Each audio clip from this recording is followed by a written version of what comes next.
ناظرین، ویڈیو شروع کرنے سے پہلے آپ سے درخواست ہے کہ اس چینل کو سبسکرائب کریں اور اگر ویڈیو پسند آئے تو اس کو لائک اور شیئر کریں۔ ناظرین، بات کرتے ہیں اس فورنزک رپورٹ کی جو خیبر پختونخوا کے وزیر اعلیٰ سہیل آفریدی کے لیے خطرہ بن گئی ہے۔ 9 مئی کے مقدمات میں ایک نہایت اہم اور حساس پیش رفت سامنے آ چکی ہے جس نے خیبر پختونخوا کی سیاست میں شدید ہلچل پیدا کر دی ہے۔ پنجاب فورنزک سائنس لیبارٹری کی تازہ رپورٹ کے مطابق وزیر اعلیٰ خیبر پختونخوا سہیل آفریدی سمیت پاکستان تحریک انصاف کے کئی مرکزی رہنماؤں کی 9 مئی کے واقعات میں موجودگی کی تصدیق کی گئی ہے۔ یہ رپورٹ پشاور پولیس کی درخواست پر تیار کی گئی جس میں USB میں موجود 16 ویڈیوز کا فریم بائی فریم تجزیہ کیا گیا۔ فورنزک ماہرین کے مطابق زیادہ تر ویڈیوز میں کسی بڑی ایڈیٹنگ کے شواہد نہیں ملے، جبکہ چند ویڈیوز میں معمولی تکنیکی تبدیلیوں کی نشاندہی ضرور کی گئی ہے۔ رپورٹ کا سب سے اہم پہلو یہ ہے کہ وزیر اعلیٰ سہیل آفریدی، کامران بنگش، تیمور جھگڑا اور عرفان سلیم کی سوشل میڈیا پر پروفائل تصاویر کو ویڈیوز میں موجود افراد سے ملا کر دیکھا گیا اور ان میں واضح مطابقت پائی گئی۔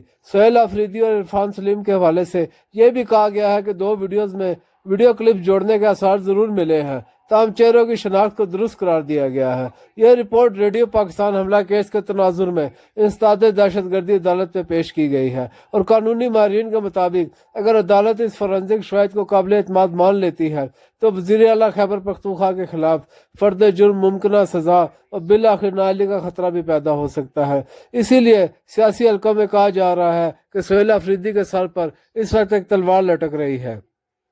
اسی قانونی دباؤ کے ساتھ ساتھ وزیر اعلیٰ کو اپنی جماعت کے اندر سے شدید سیاسی دباؤ کا بھی سامنا ہے۔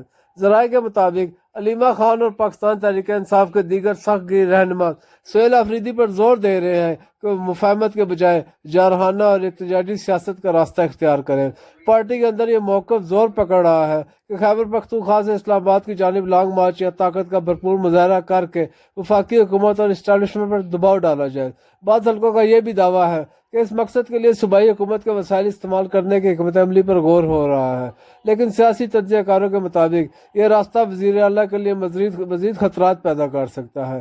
اگر احتجاجی سیاست نے قانون اور انتظام کی صورتحال کو خراب کیا تو نہ صرف صوبائی حکومت مشکل میں پڑ سکتی ہے بلکہ جاری قانونی مقدمات میں بھی سہیل آفریدی کے خلاف سختی بڑھ سکتی ہے۔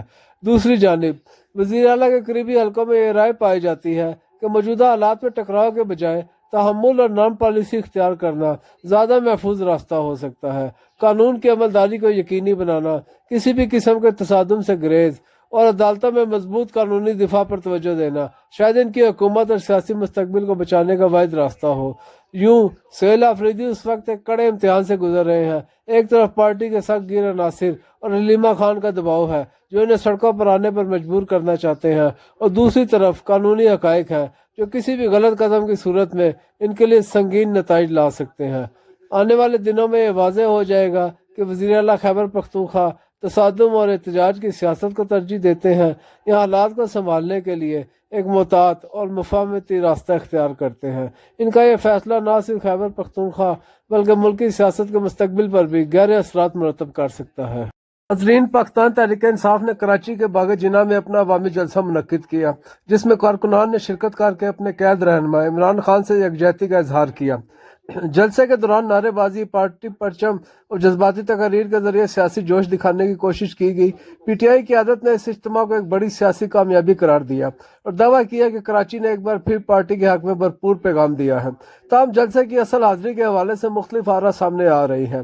کراچی سے تعلق رکھنے والے ایک معروف تجزیہ کار کے مطابق باغ جناح میں موجود افراد کی تعداد تقریباً 5000 کے قریب رہی، جو زیادہ سے زیادہ 7000 تک ہو سکتی ہے۔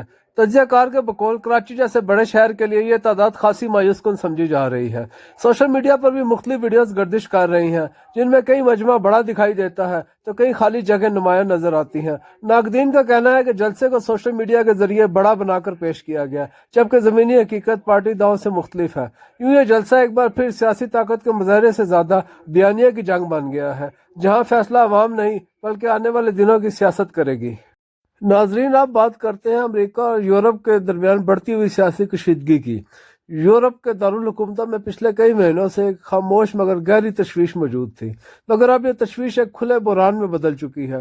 وجہ ہے امریکی صدر ڈونلڈ ٹرمپ کی وہ جارحانہ پالیسی، جس کے تحت انہوں نے نیٹو کے دیرینہ اتحادی ملک ڈنمارک کے زیر انتظام گرین لینڈ کو حاصل کرنے کی خواہش کا نہ صرف اظہار کیا بلکہ اس کے لیے دباؤ، دھمکی اور حتیٰ کہ فوجی طاقت کے استعمال کا عندیہ بھی دے دیا۔ یہ صورتحال یورپ کے لیے غیر معمولی ہے۔ تقریباً 8 دہائیوں سے یورپی سلامتی کی ضمانت دینے والا امریکہ اب خود ایک ایسا چیلنج بن چکا ہے جس سے نمٹنے کا تجربہ یورپی قیادت کے پاس پہلے کبھی نہیں رہا۔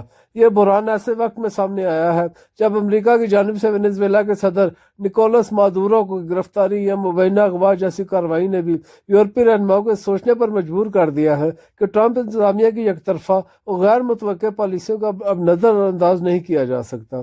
اسی تناظر میں 7 یورپی ممالک کے رہنماؤں نے ایک غیر معمولی مشترکہ بیان جاری کیا جس میں امریکی صدر کو واضح پیغام دیا گیا: گرین لینڈ اس کے عوام کا ہے، اس کے مستقبل سے متعلق فیصلے صرف ڈنمارک اور گرین لینڈ کے عوام کا حق ہے، کسی اور کا نہیں۔ یورپی رہنماؤں نے ٹرمپ کو خبردار کیا کہ وہ نیٹو کے اندر رہتے ہوئے آرکٹک خطے میں امریکی سلامتی مفادات حاصل کریں، نہ کہ ڈنمارک جیسے اتحادی ملک کو دھمکا کر۔ گرین لینڈ کے جغرافیائی سیاست اور طاقت کی بات کریں تو گرین لینڈ ایک وسیع، برف سے ڈھکا مگر معدنی وسائل سے مالا مال جزیرہ ہے جس کی آبادی محض 56,000 کے قریب ہے۔ یہ نیم خود مختار علاقہ ہے جہاں اندرونی معاملات گرین لینڈ خود چلاتا ہے، جبکہ خارجہ پالیسی اور دفاع ڈنمارک کے ہاتھ میں ہے جو 300 سال سے زائد عرصے سے اس کا منتظم ہے۔ یورپی ماہرین کے مطابق اس وقت ڈنمارک اور گرین لینڈ کے گرد ایک تحفظاتی دائرہ بن رہا ہے جس میں فرانس، جرمنی اور برطانیہ جیسے بڑے ممالک کھل کر ڈنمارک کے ساتھ کھڑے ہیں۔ اب وائٹ ہاؤس کے سخت رد عمل کی بات کرتے ہیں۔ یورپی اتحاد کے بیان کے چند گھنٹوں بعد وائٹ ہاؤس نے اپنا سخت جواب جاری کیا جس میں واضح کیا گیا کہ امریکہ گرین لینڈ حاصل کرنے کے ارادے سے پیچھے نہیں ہٹے گا اور یہ کہ امریکی فوج صدر کے اختیارات میں ایک آپشن کے طور پر موجود ہے۔ یہ بیان نہ صرف اقوام متحدہ کے چارٹر بلکہ نیٹو معاہدے کی روح کے بھی منافی سمجھا جا رہا ہے، کیونکہ ایک نیٹو ملک دوسرے نیٹو ملک کے خلاف طاقت کی دھمکی دے رہا ہے۔ طاقت کے عدم توازن کی بات کریں تو امریکہ کے پاس دنیا کی سب سے طاقتور فوج ہے جس کا سالانہ دفاعی بجٹ تقریباً $1 ٹریلین ہے۔ اس کے مقابلے میں یورپی نیٹو ممالک مل کر بھی اس کا نصف بجٹ بمشکل پورا کرتے ہیں۔ یورپی قیادت، خاص طور پر فرانس کے صدر میکرون، جرمنی کے چانسلر فریڈرک اور برطانوی وزیر اعظم سٹارمر ٹرمپ کو قائل کرنے کی کوشش کر رہے ہیں کہ گرین لینڈ پر قبضے کے بغیر بھی امریکی اہداف حاصل کیے جا سکتے ہیں، ورنہ نیٹو اتحاد تباہ ہو جائے گا۔ ٹرمپ انتظامیہ کے اہم ارکان، خاص طور پر نائب صدر جے ڈی وینس، یورپی قیادت کو کمزور اور ناکارہ قرار دیتے رہے ہیں۔ واشنگٹن یہ بھی واضح کر چکا ہے کہ وہ اب یورپ کی سلامتی کا سارا بوجھ اٹھانے کو تیار نہیں۔ اگرچہ یورپی ممالک نے فوجی انفراسٹرکچر میں سرمایہ کاری شروع کر دی ہے، مگر ماہرین کے مطابق یورپ آئندہ کئی برسوں تک امریکی میزائل ڈیفنس، انٹیلیجنس اور لاجسٹک پر انحصار کرتا رہے گا۔ سرد جنگ کے بعد امریکہ نے گرین لینڈ میں تعینات فوجیوں کی تعداد 10,000 سے کم کر کے چند سو کر دی، جو زیادہ تر ایک ہی بیس پر تعینات ہیں۔ یہاں ان کا بنیادی کام بین البراعظمی بیلسٹک میزائلوں کی نگرانی کے لیے ابتدائی وارننگ ریڈار سسٹم چلانا ہے۔ اس کے باوجود ٹرمپ نے ڈنمارک پر الزام لگایا کہ وہ آرکٹک سلامتی کے معاملات میں ناکام ہو چکا ہے اور دشمن طاقتوں کو کھلی چھٹی دے رہا ہے، الزامات جنہیں یورپ بے بنیاد قرار دیتا ہے۔ یہ بحران ایک بڑے سوال کو جنم دے رہا ہے: کیا نیٹو وہی رہا ہے جو کبھی تھا؟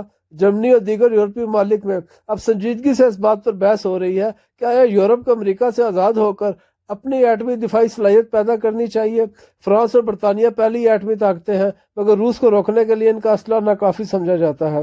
اگر امریکہ واقعی پیچھے ہٹتا ہے تو یورپ کو لاکھوں اضافی فوجیوں، سینکڑوں ارب یورو کے دفاعی اخراجات اور ممکنہ طور پر نیوکلیر ڈیٹرنس پر غور کرنا پڑے گا۔ یہ محض گرین لینڈ کا معاملہ نہیں، یہ دوسری جنگ عظیم کے بعد بننے والے عالمی نظام، نیٹو اتحاد اور یورپ کی سلامتی کے مستقبل کا سوال ہے۔ جیسا کہ یورپ کے بانی مفکر نے کہا تھا، یورپ بحرانوں میں تشکیل پاتا ہے اور انہی بحرانوں کے حل کا مجموعہ ہوتا ہے۔ آج یورپ ایک ایسے موڑ پر کھڑا ہے جہاں سے فیصلہ کرنا ہے: کیا وہ خود اپنی سلامتی کا بوجھ اٹھائے گا یا تاریخ میں ایک اور انحصار زدہ طاقت بن کر رہ جائے گا؟ وقت کم ہے، خطرات واضح ہیں اور فیصلہ اب ٹالا نہیں جا سکتا۔ ناظرین، اگر آپ کو یہ ویڈیو پسند آئی ہو تو اس چینل کو سبسکرائب کریں اور اس ویڈیو کو لائک اور شیئر کریں۔ شکریہ۔